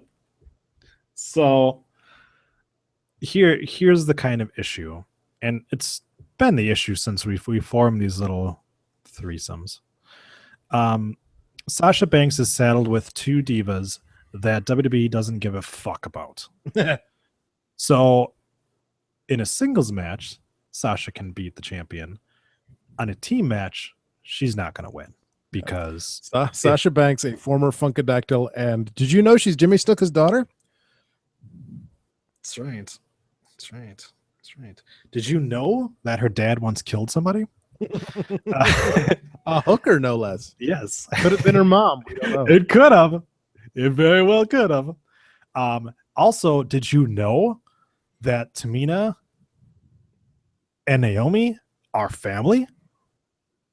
In the loosest sense of the term. So I'm thinking that Charlotte's going to win with her stupid figure 8 leg lock. That still blew my mind when Tamina and Naomi were feuding with the Bellas and Naomi's family really does it. I know you two were in the same womb, and we have no blood relation at all to each other. At all. Cousins-in-law is a much stronger bond than twin fuck sisters. Yeah, not just twins, but identical twins. Right up until they were old enough to get breast implants. They were They were the same egg, motherfucker. Yeah. But marrying the cousin of another wrestler, or marrying these whatever the fuck they are. I don't give a fuck anymore. That's that's much better. But yeah, cousins-in-law. That's how family does it. But yeah, I'm also leaning PCB By the way, on that one. Yeah. By the way, eventually maybe they'll get rid of Sasha out of that crew, and then they'll enlist The Rock's sister so that they can really be all family. Yeah, we're all three cousins, and see, we're cousins, and this is our cousin-in-law, and we're much better than you twins who sustained life for 9 months through the same feeding tube. Because there's 3 of us. Yeah, and there's only 2 of you, and somehow 3. And that's when we learn that Nikki doesn't have breast implants. That's actually a deformed triplet. All right, not a deformed triplet, deformed quadruplets. Oh, Pink. He's like, right. you think you've got 3, but we've got 4. It pulls down her top, and there's 2 just deformed little faces. Just little faces. Kill me. I'm so sick of John Cena in my face. Shut up. Don't make me duct tape your mouth shut again. He keeps trying to pinch my nose. It's very awkward. He does like it when we give him kisses, though. That's right, folks. You heard it here first. Every time that John Cena has sex with Nikki Bella, it's a 4-way, motherfuckers. I'm fucking dying. Oh my god, this is this is getting a little weird. This is going to a very weird place. Yeah. Jesus Christ. Oh, okay. What was that Arnold Schwarzenegger movie? That comes to mind. With the little deformed thing on the guy's chest. Oh, Quad? Are you talking about Quado? Is that Total Recall? Yeah, Total Recall, yeah. Some of that. Is that the one with the 3-boobed hooker, I think, yes. as well? So Nikki Bella has 2 quaddles. Or it's the thing from Teenage Mutant Ninja Turtles, where it was like the little dude in the middle. Krang, yeah. The little dude There you go. That's her breast. There's just little feelers hanging off the side of it where nipples should be. We're technically Divas champions too. It's Freebird Worlds. I'm getting the pin this time. Oh my god, we've gotten so off track, and it is my favorite thing ever. Okay, that's going to be the hardest episode for you to name ever. That's canon, by the way. I'm saying that's canon for this show now. Nikki Bella's breasts are not implants. That's 2 deformed, two deformed, absorbed fetuses in the womb. Exactly. So when that's why they made up so easily, because when Bree said, I wish you died in the womb, she was talking about the 2 little. Anyway, yeah. Okay. No, when she said that to her sister, that she had 2 other ones being like, "Oh no, don't say that. That's mean. Come on." Is she talking to me? I think she's talking to me. She's not talking to you. She's talking to me, right? I don't know why they have guy voices, but it's fine. I was going to ask why yours sounds like Cheech or Chong, but okay. All right, next. She has Cheech and Chong tits, ladies and gentlemen. That's the title right there. The Rundown episode 212, Cheech and Chong tits. There's no question. Okay. Anyways, we have 10 matches. We have 8 more matches to get through for SummerSlam. Your wife, make sure you play this version, this section for your wife, because she was mad at me last week. She's not going to be mad at me this week. She's been mad at us for the past couple weeks for making fun of China. She hates us. All right. By the way, thanks for nothing, Rundown listeners. I didn't see any kind of trending of China on Rundown or Rundown China. # Rundown China. That's because they were like, that's because everybody who sees that hashtag is like, yeah, we know China's rundown. Have you seen her the past? Okay. See, I was actually thinking hashtag Rundown China, # I did it for The Rock. Kevin Owens versus Cesaro. He said trying desperately to get us back on topic. I'm gonna go with Cesaro on this one. Simply because he's the hot hand. And it's most likely not going to be clean, but I'm going Cesaro with the win. I'm going to go Owens for that same reason. It's most likely not going to be a clean victory. It'll be some sort of shenanigans, and so I'm going to say that Owens finally gets his second victory on pay-per-view. Ooh. Stephen Amell and Neville versus Stardust and King Barrett. In a match that might make it onto the pre-show. Yeah. So, I'm going to go with Los Eros. You think so? Yeah. I think so. I think I can't recall a time that we've ever had a celebrity lose unless said celebrity was facing another celebrity. Right. Or they're Drew Carey in the Royal Rumble. But that was good. That was like, you knew he wasn't going to win it, but yeah, this is an actual match. So yeah, I'd say the Christmas arrows go over on that. Yeah. The WWE Tag Team title match. That's cute. It's red and green. I got it. Yeah, I got it now. Primetime Players versus The New Day versus Los Matadores versus Lucha Dragons. It's absolutely not going to be Los Matadores or Lucha Dragons. I would say Lucha Dragons have a better shot of it than Los Matadores. But no, Lucha Dragons had their chance when they first came out. Then booking destroyed them. Yes. And they will never again reach where they need to be. Now, Thanks, Kevin Dunn. Yeah, thanks, Kevin Dunn. And only one of them was not a Kevin Dunn guy. Sin Cara technically is kind of in between. Because he's not the real Sin Cara. Exactly. Remember this. By the way, Sin Cara dos. Unico. So this one's kind of difficult because my gut tells me it's probably still PTP, just because they don't seem to really care much. But I would like it to be the New Day, so I'm actually gonna go against my gut and say it's gonna be the New Day that wins. You're gonna smack your microphone. I'm gonna smack my microphone, put that bitch in its place, and I'm gonna say the New Day. So hopefully we can get them back to the top. I say New Day to continue that feud. Yeah. And also because Kofi skipping to the ring is one of the most entertaining things I've ever seen.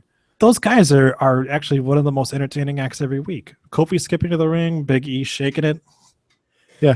I read something this week that said that the original plan, we were talking about this at the show I did on Saturday morning. Said it was that my thought was that the plan must have been to start them as faces with the knowledge that the crowd would rebel completely and turn them heels. But I read something this week. It was an interview with, if it was Big E and Kofi or just Big E. But it was all three. Was it all three? Saying that, no, Vince McMahon legitimately thought that the three happy religious black guys would get over in 2015 and that they would be total faces from day one. And so when that surprisingly didn't work, they said, you know what? Fuck it. Like we're gonna turn ourselves through the crowd, and we're gonna make this as over the top as humanly possible. And I think they've done wonderful things with it. It's surprising because they were terrible when they started, and a lot of it had to do with the fact that they were faces. But after their heel turn, they've been phenomenal. They've been a great group, and you legitimately think that they might pull off wins in their matches, even though they probably won't. One of the guys I was talking to on Saturday was complaining because he said, I'd like to see Xavier Woods in the ring more, because when it's a tag team match, it's usually Big E and Kofi. Yeah. And the reason for that is because Xavier Woods on the outside is fucking brilliant. Yeah. He's the only person I know who could legitimately stand at ringside and just yell for the entire match and never say the same thing twice and have everything that comes out of his mouth be funny or entertaining. Yeah. This is a guy who I never really thought much of. Mhm. I really didn't like him in TNA when I watched TNA when he was Consequences Creed. Yeah. Especially didn't like him when he was R-Truth, his Truth and Consequences. And somehow him being a bad guy seems to really fit well into his general kind of, persona.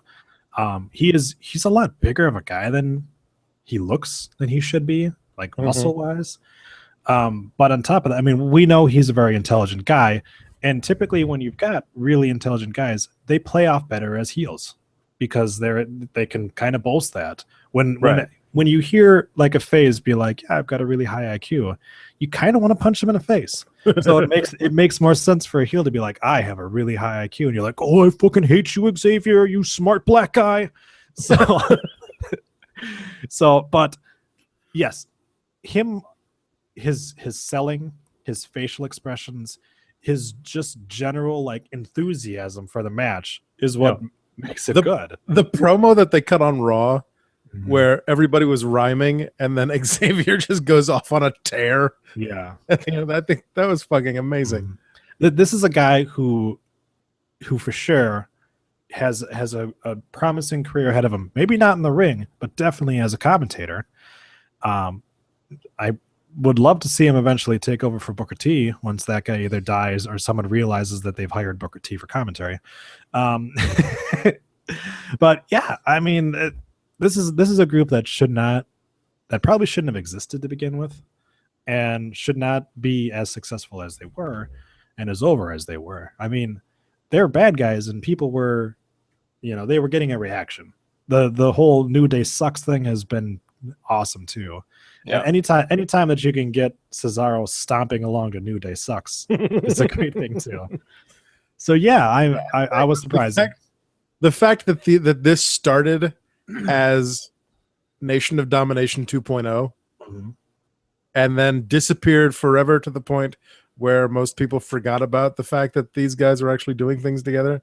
And then we started getting those promos with the gospel choir and thinking this can't possibly be a real thing, right? These guys are obviously heels. I mean, but the way that this is played out, I mean, we shat upon it forever when it first started because it was awful. It was, yeah. But the way that they have turned it around is just is glorious. Yeah, this is your classic case of taking something and taking nothing and turning into something. We talk about Damian Sandow, how he's been able to get over with his ridiculously stupid gimmicks. This is the same kind of thing. This is something that probably should have buried all three of them, and probably was going to mark the end of their careers. But because of their ability and because of their intelligence as well, they've turned it into something that's not only kept them on the roster, but actually moved them up. This is a team that was main eventing a couple of Raws in a row, So, I mean, yeah, they were kind of fodder for RKOs left and right, but you're still on TV. All right. So yeah, I think they do better with the belts than PTP. PTP tries to be like we're good guys, but because we make fun of our opponents kind of thing. They were doing that for a little bit, where they were just like, which was kind of dumb, but also kind of like we're like, wait, am I supposed to like them? Because they're just kind of being mean.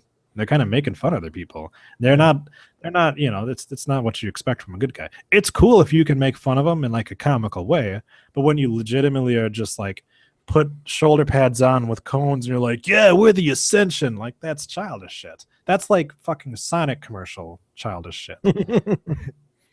The Ascension. Oh, the Ascension. Thanks, Kevin. Thanks, Kevin Dunn. Thanks, Kevin Dunn. Hey, guess who's back at NXT this week? The Ascension. Couldn't make it a tag team turmoil match at SummerSlam and throw the Ascension in there. Oh no, couldn't have them even just come out first and be eliminated quickly. No, you gotta have to ignore them completely. Sorry, guys. Yeah. Wyatt 20, family. 20 years of wrestling experience between those two guys. Yeah, I have pictures on Apocalypse. But from a WWECW show in Durham That was right before CM Punk got on TV. He was, and because that was the first time I saw him, was at this house show. And then there was another show. I want to say it was a Manchester house show that both had matches featuring Ryan O'Reilly, who later went on to be Connor O'Brien, and then Connor. And these are from at least 7 years ago, 8 years ago. So yeah, go ahead and Google. Well, Apocalypse might be a problem, but APOC, APOC, and go ahead and see what Victor used to look like back when he was a legitimate wrestler, and not a guy with his dumb little things on the side of his face and stupid Egyptian war paint on his face. Yeah. Up next, speaking of tags, the Wyatt family versus Shieldish. Don't make that face at me. This is another one that we file in the Who Gives a Rat's Ass. The Wyatt family has been a little bit more of a revelation now with the two of them. I still wish that things would have been a little bit different. That things would have been a little bit different with Bray Wyatt. Troy is drinking. I drink heavily on this show. This is the one day a week that I actually drink. This is when I do this show. I think that I'm not sure if that's a compliment or if that's a good thing or a bad thing. It started to kind of loosen me up, so I could do the show and be a little more fluid. And now it's just become kind of a ritual, just to be a little drunk and see what things gonna turn Troy into an alcoholic. Only once a week alcoholic though. I don't drink the rest of the week though. That's where we get Cheech and Chong tits. That's where you get Cheech and Chong tits from. Thanks, Guinness. So, what was I talking about? Oh, yeah. I always kind of hoped that with Bray Wyatt, we were going to continue on the kind of Charlie Manson route, where he was the guy who had guys do things for him, sent in his boys to kick your ass because he didn't have to. Once they had to actually start putting him in matches, and then once they spun the Wyatt family off of him. And then continued to have him lose and be completely directionless. Yep. It destroyed him. And so much so that we legitimately had Dean Ambrose throw a wheelchair at him. Not a wheelchair. An office chair at him. Mm-hmm. Yeah. So I'm going to have to go with 2/3 of the Shield on this one. I'm going to go Wyatt family. Because I want this, I don't want to call it a resurrection, but this re-strengthening to continue. I want to see them be a legitimate thing again. I want to see, when Rowan comes back, I want to see that group back together. I want exactly what you were talking about. I want to see these guys as these devoted followers and have Bray Wyatt, that the Bray Wyatt that debuted. I want that Bray Wyatt back. Yeah. I want the crazy, creepy cult leader thing back, because that was the big when they spun off Rowan and Harper for no reason whatsoever. Right. The big rumor was that the Ascension or some other upcoming tag team was going to be recruited and be the new Wyatt family and try and get over that way, and that didn't happen. Right. And what the result of that was what we just talked about: Bray Wyatt floundering, having these meaningless feuds that would last for 1 month. He would lose and then go on to feud with someone else for 1 month and lose, and then So this is a guy whose whole premise for being was, I'm going to come into the WWE and I'm going to destroy everything, and then he did it for a little bit, and then proceeded to from there do absolutely nothing. And and then when his feud with John Cena ended with absolutely no character change to John Cena whatsoever, that was kind of the beginning of the end for the version of Bray Wyatt that everybody enjoyed. Funny how that one guy. Funny how that happens again and again. To kind of show up. Yeah, it seems to show up quite often on that. So I mean, this is the crew that finally put Kane down, even though he came back, sans mask, by making a really loud noise by clanging 2 steps together around his head. Yeah. But this was like they actually took him off air to kind of sell the fact like, hey, you know, and then we thought Kane was going to come back and be a part of the Wyatt family. They actually did have him eventually recruit somebody who was Daniel Bryan, and that lasted all of 2-3 weeks. 2 weeks, yeah, and was awful. Was terrible. So that was like John Cena in the Nexus all over again. Yeah. It works certain times. I think you can look at like Right to Censor. There was a group that progressively kept getting new members that made sense and worked, you know. It started as one guy, he recruits a chick, recruits another guy, all of a sudden he starts going after people that he should be going after, Godfather, Val Venus, stuff like that, and starts collecting some of these guys. Wyatt should have been going after some of these guys who were baby faces and turning them evil and starting to build kind of his empire around these things as being a destroyer. But instead, they're like, well, we don't really have anything for you, Dolph Ziggler, for a little bit, so I guess Bray Wyatt's going to cut a promo on why your perfect hair is destroying WWE. So I guess you two are in a feud now. Yeah, and then you'll beat him and never mention it again. And then all of a sudden, the only feud that Bray Wyatt has had this past year that's made sense is him and The Undertaker. And he lost. Yeah. Of course he did. Yeah. So we need to build this guy back up again because he still has so much talent. Not in the ring, mind you, promo wise. The guy can cut a promo. He is 100% committed to his character. But the problem is that the booking isn't there.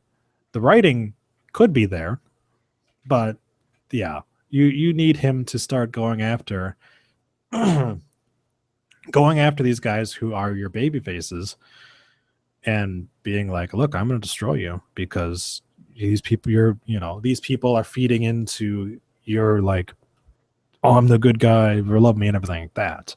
That's what the basis of the John Cena thing was about. And then we ended it with a creepy kid singing, I guess. And then, of course, John Cena to turn around and just be like, I'm going to hit you with a chair. No, I'm not. No, I'm going to beat you clean. See ya. Enjoy that mid-card. No sweat off my nuts. Whoops, I killed another career. All right. Can we get a hit list together of every career that John Cena has destroyed? Because it starts with Wade Barrett and just gets progressively sadder as we go along. Intercontinental Triple Threat match. Ryback. That was supposed to happen last month. Ryback versus The Big Show versus The Miz. Remember how that was a feud leading into the Battleground and it didn't happen, so they really didn't talk about it much, and now it's happening this month instead. And the whole feud has been Miz versus Big Show with barely any interaction from Ryback at all. It's so warm over here. I've got like a pound of tit sweat. Speaking of tit sweat, the Big Show is in this feud, and so we lost Ryback for a couple of weeks thanks to gnarly looking knee injury. Yeah. And a staph infection. That's right. So the Big Show, who I saw just recently, actually admitted to the fact that he probably shouldn't be on TV as much as he is. I agree. That. I agree, Big Show. Wholeheartedly, I agree. This is another in the long line of who gives a rat's ass matches. Ryback's going to win because nobody wants to see the fucking Big Show try to strap that belt around his gut. And The Miz, despite the fact that I still like The Miz, I still think he's a really talented performer. And I wouldn't mind seeing him win the belt. They're not going to take it off Ryback because he hasn't. They had big plans for him. This knee injury hurt their plans, but not in like Daniel Bryan hurt their plans, and more in like, let's float this for a little bit. Let's get him past this feud so nobody is like, hey, remember a couple months ago when you had him feuding and then he just disappeared? Whatever happened to that feud? Let's blow this off. Let's get him to go on to some bigger and better things here. And let's give him a legitimate shot at getting over with the belt. Yeah. So I think Miz is not going to win because in order to win, Miz would need to pin or submit Ryback or the Big Show, and that's not going to happen. First of all, there's a size issue here. Although it is very funny to watch the Miz try to do the skull crushing finale to the Big Show. so automatically, Ryback retains, so they can move him out of this god awful feud, and hopefully onto something much more watchable and enjoyable. Maybe Rusev, or after he's done with Dolph Ziggler. Yeah, So I have a suggestion for our competition, for our preview competition here. Make sure that one of the questions is, will the announcers freak out when Ryback does a shell shock to the Big Show? Yeah. The answers have to be yes, definitely, yes, or absolutely. Because they will every time. As soon as he gets up on his shoulders, oh my God, can you believe how strong he is? Yes, because I've fucking seen it 30 times already. Yep. All right. Title for title, Cena versus Rollins. We've talked briefly about this at the top of the show, which was almost surprisingly almost 2 hours ago. Holy cow, it has been a long time. Yeah. So now we're going to get a brand new WWE Championship, where not only is it going to have the little side plates with John Cena's little "You Can't See Me," but the WWE logo is actually going to be red, white, and blue. It's going to be the WWE World Heavyweight United States Championship of the world. The World Heavyweight Championship of the United States. Of the United States, yep. The WWE. The United States Heavyweight Championship of the world? I think that works better. Yeah, the United States of WWE World Heavyweight Championship. John, Jesus. So you actually think Cena is going to go over in this? I worry. I worry that Cena is going to go over in this. Yeah. Now, I know that people were kind of saying that they telegraphed the finish by having John Cena come out in 15-time world champion t-shirts, but they don't give a shit because they know people will buy that shit. And then they'll buy the 16-time World Heavyweight Championship shirts too. So they didn't telegraph anything on that. John Cena comes out with a new shirt more times than fucking Tamina Snuka changes tampons. So I'm going to go ahead and say I was going to go with Nikki Bella, but I don't think she's had a period since in her entire life. So by the way, it is 8:38 my time, in case you're wondering why the show is just spiraling into nothing now. My as the alcohol wears off and the sleepiness wears in, that's where the joke level goes. We've got 2 matches left before we can end this thing. Oh, I'm sorry. I'm gonna go with Seth Rollins wins via shenanigans. Oh, shenanigans. Yeah. That's I'm gonna go with that as well because that's what I hope happens. But I have a fear. I have a fear deep in the pit of my soul that John Cena will be the WWE and United States Heavyweight Champions at the end of Sunday evening. And you know that they will blame it on like ratings. Yeah. They'll be like, well, Seth Rollins isn't a draw. Well, nobody cares about ratings anymore. And your ratings for your shows would be better if your writing was better. Yeah. It doesn't matter who the champion is. You make the stars. Yeah. I mean, as we talked about last week, this is rumored to be a long-term feud, not just this one and done situation. So hopefully in the coming months, as we get towards November, December, the Rumble, when the feud comes to its conclusion, hopefully at that point Rollins is champion. Yeah, because that's what's best for business and that's what's best for the future of the company. It is, because nobody wants to see John Cena champion anymore except for your 5-year-old nephew. So, I have a 5-year-old nephew? Well, I was talking in general. Oh. You were using the royal 5-year-old nephew. I was using the WWE universe equivalency of anyone who is under the age of 16 wants to see John Cena as WWE United States of the World Championship. Yeah. No, see, the people that actually buy the merchandise for their kids, they don't want to see John Cena as champion. Right. The people that pay for your network don't want to see John Cena as champion. The people Right. who don't have the people who pay for the tickets for those little motherfuckers don't want to see John Cena as champion. They might not want to see Seth Rollins as champion either, but they'd rather take Rollins over John Cena. Yeah, John Cena's big point on Raw this week was half the crowd chants "Let's go Cena," and the other half chants "Cena sucks," and nobody's chanting for Seth Rollins. Yeah, which is a douche move, but we've always known that John Cena is the world's douchiest superhero. Yeah. But let's not forget here, that's the WWE conditioning. They don't want you. They want to hear the "Let's go Cena, Cena sucks" chant. They don't want to hear "Let's go Cena, let's go Rollins," because that's not beneficial to them. In their mind, anyone who is chanting "Cena sucks" is chanting for the other person in the match, who, by the way, is supposed to be a bad guy, so they don't care if he gets chanted or not, chanted for or not. Yeah. All right. Orton versus Sheamus. Oh yeah, this is a thing that's happening. Yeah. Why, I'm not sure, but it is. Because they have nothing for them. I'm still going with Orton because, as I correctly predicted last month, Sheamus lost because this is what they like to do with Money in the Bank winners. So yeah, I'm going with Orton winning again. For no reason. I'll go Sheamus this time, just for the fuck of it. But it is a shameful thing. Lobster hands. No, lobster head. Oh, sorry. Too many limes. Too many limes. Too many limes.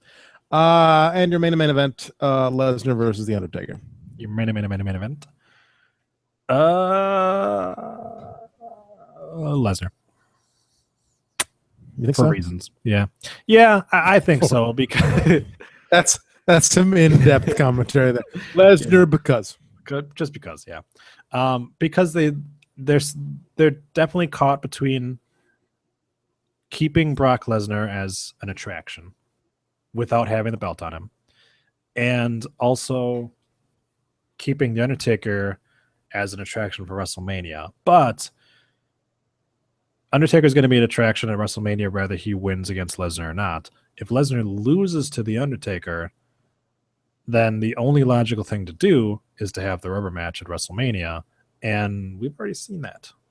And I don't think people really want to watch it happen again unless it's an actual legitimate retirement match for The Undertaker, and maybe he goes out beating Lesnar at WrestleMania. That was a long, convoluted answer to a dumb question, but I'm gonna go with Lesnar simply because of the fact, like I said, is they want to keep him as the main draw. Yeah, and that does make sense. Neither of them is booked for the Raw after SummerSlam, so. But so it's kind of a double match.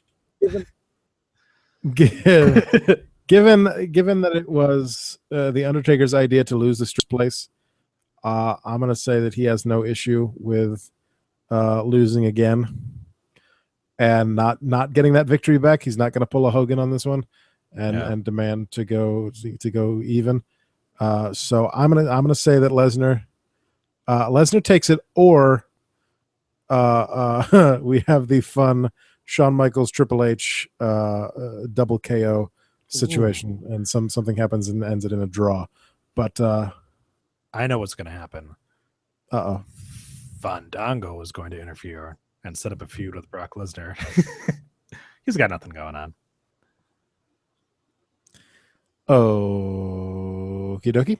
I don't know why I picked Fandango. There's a lot of other people. But I just thought that was the dumbest possible thing I could do. I could see a double counter, but that's really dumb. And I don't think, and people are going to be pissed if that happens. Yeah. If you sit there for 4 fucking hours, that's 6 hours if you count the pre-show. If you sit there for 6 hours of them talking and building up this match, only for either Undertaker to win via like low blow or something like that, or for, I don't know, fucking Hulk Hogan in blackface comes out and interferes in the match, you're gonna be pissed. You're gonna be like, this is what I spent my $50 on. Thanks, Michael. This is what I spent my $10 on for the WWE Network. This is what I sat here for 6 hours for. The big match where they didn't even have half of these fucking matches booked a week ago. Big headlining match, and it's going to end this way. No, I think you have to have a clean finish, or at least a finish. Yeah, and not a finish as explained the next night on Raw. Yeah. But yeah, I'm going to go Lesnar on that. As you said, because they do want to keep him strong for whatever his next feud is, wherever that ends up going. So, with that said, I knew that's what you're going to say. Which part of which part? With that said? With that said. I always say that. I know, that was the point. Because I took one look at the clock and I was like, he's going to say with that said. And then we're going to end. Unless you have anything to add. Nope. No, thank you. No. That does it for the rundown for this Tuesday, August 18th, 2015. 268 days. I like that we've done like three. I think we did like 3 shows on Tuesday, and then the one time that my super aids caused the show to be bumped back to Thursday, you still almost said Tuesday, even though like you didn't have nearly enough time to get used to saying Tuesday. No, it's because it says Tuesday on the thing. Okay. Oh, you don't script. You don't realize, because I've never sent you this. I've sent Andy this file a couple times. You don't realize that, but everything that I have to say, everything that I say every week is written out on this thing so that I don't forget to say it. Wow. So see, that's a peek behind the curtain. So that does it for the rundown for this. No, I already did that part. Go to audibletrial.com/rundown for a free audiobook and a 30-day free trial. APW returns this Saturday, August 22nd, to the APW Arena at the Newbury Fire Hall in Newbury, Massachusetts. This is when Troy takes a nap. Elkmania 3, September 26th. Lucky Pro Wrestling presents Fall Frenzy at the Elks Lodge in Maynard, Mass. on Saturday, September 26th. I am doing one of those 2 shows. You figure out which one. Fall Frenzy, of course, featuring WWE Tough Enough winner Maven and Kurt Hawkins. Ooh, and the best. And Liberty States returns to Peabody, Mass. on October 10th. And I'll be at Monday Night Raw on October 5th. Follow us on Twitter at Rundown Podcast. Send us an email to rundownwrestling@gmail.com. Leave us a voicemail like Sal or Chet Winkstead, famous meteorologist from Butte, Montana. Or Sal's ass when he butt dialed us. To 206-202-6478. That's 206-20. Angst.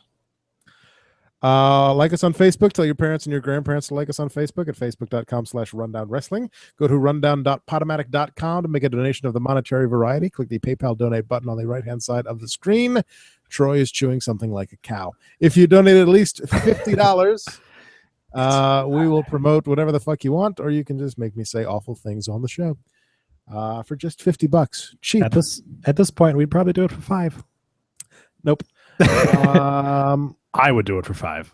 Of course you would. You cheap whore. That's right. Watch archived episodes at youtube.com/rundown podcast. You pay me $5, I'll stand up and do meat spin right now.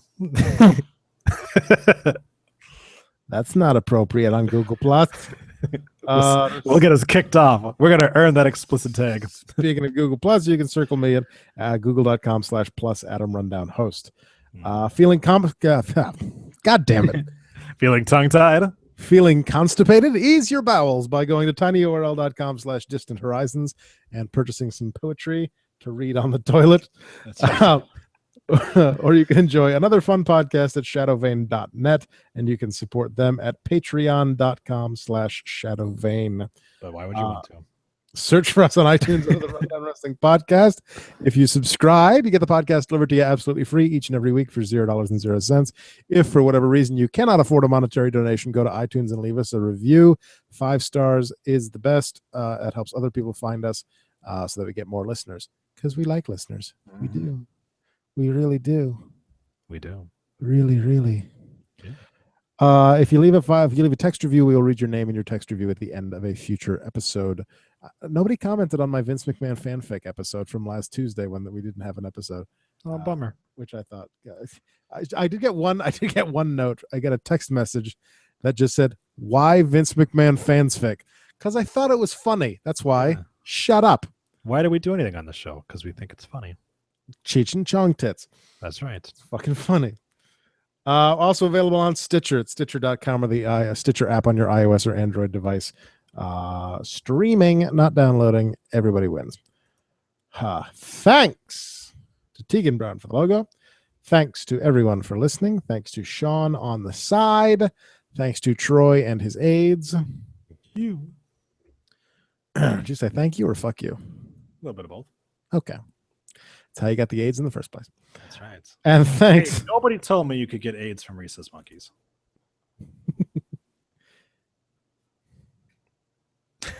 Is that where the peanut butter comes from? Yes.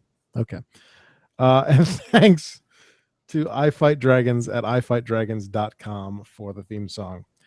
Next week, the grand return of Raccoon Reigns with his full SummerSlam recap. I'm looking forward to that.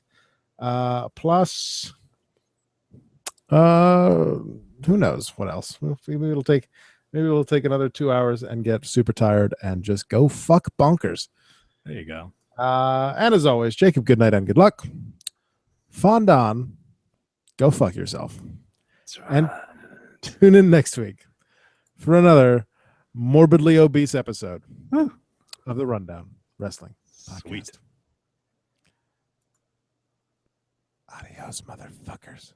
Bye-bye. Stoppy. Very, very, very stoppy. I stoppy your pee-pee. I feel like morbidly obese is appropriate because this is a 2-hour goddamn episode when we had nothing to talk about. Yeah. I think you're good on that. Don't freeze now, Audacity. What are you doing, Audacity? My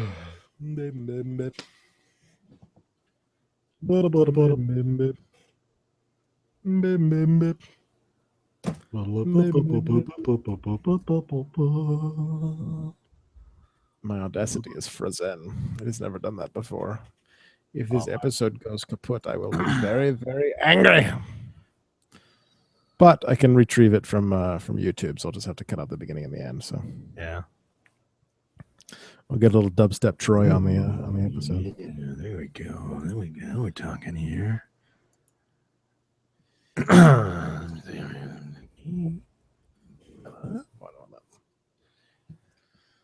what I got from Amazon this week. What did you get from Amazon this week?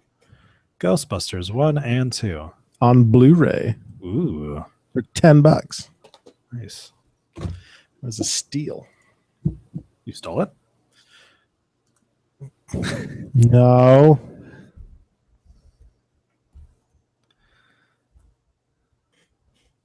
I have heard of that happening, though. People just go walking up to seeing like Amazon packages on people's front porches and just going and taking them.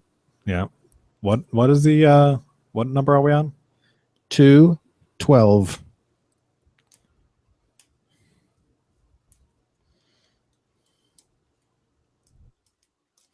It's got a book and everything. All right. Ba,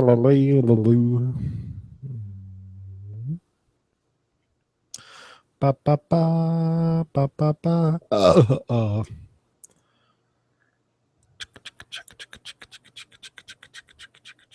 This, as always, is our very entertaining post show.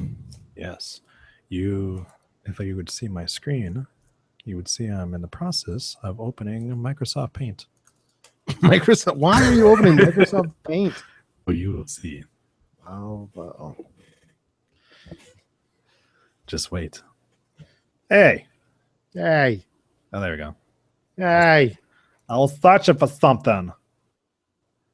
Open. I got a personal note from Ivan Reitman. Fuck It's going to be the same as every other note from Ivan Reitman in all of these DVD cases. Oh. Thank you for buying my shit. Please enjoy this complimentary Go Fuck Yourself.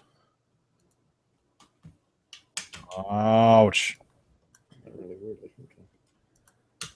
Nikki. Bella. It's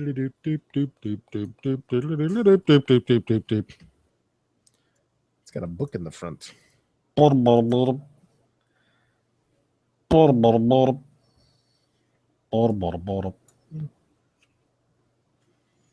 you're supposed to open both of them, you fucking cunt. Whoa, whoa, whoa. Language. Doesn't open both of them. Hold on a second. Will you that one? File.